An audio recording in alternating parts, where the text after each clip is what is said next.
పైసా వసూల్ స్టంపర్ తో బాలయ్య హవా మళ్లీ మొదలైంది. Balayya body language, dialogue delivery ఆకట్టుకుంటోంది. యూట్యూబ్ లో ఊహించనంత వేగంగా వ్యూస్ పెరుగుతున్నాయి. పైసా వసూల్ స్టంపర్ పై కళ్యాణ్ రామ్ స్పందించారు. బాబాయ్ హై వోల్టేజ్ అవతారం చూసేందుకు ఎంతో బాగుంది అని ట్వీట్ చేశారు. దీనికి నెటిజన్ల నుంచి బాబాయ్ సరే అబ్బాయి సంగతి ఏంటి బాసు అంటూ ప్రశ్నల వర్షం కురిపించారు. బాబీ దర్శకత్వంలో ఎన్టీఆర్ జై లవకుశ తెరకెక్కుతున్న విషయం తెలిసిందే. ఈ సినిమాలో జై పాత్రకి సంబంధించిన టీజర్ ఇటీవలే విడుదలైంది. మిగిలిన లవ కుశ పాత్రలకు సంబంధించిన టీజర్స్ రావాల్సి ఉంది. ఇప్పుడు ఇదే విషయంపై నిర్మాత కళ్యాణ్ రామ్ ని ప్రశ్నిస్తున్నారు నందమూరి అభిమానులు. అభిమానుల ఆతృత చూస్తుంటే పైసా వసూలు కంటే ఎన్టీఆర్ జై లవకుశ కోసమే ఎక్కువగా వెయిట్ చేస్తున్నట్టు కనబడుతోంది.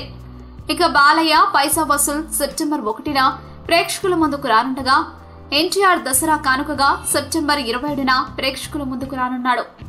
మరి బాబాయ్ అబ్బాయిలలో బాక్సాఫీస్ దగ్గర ఎవరెక్కువ వసూలు చేస్తారో చూడాలి.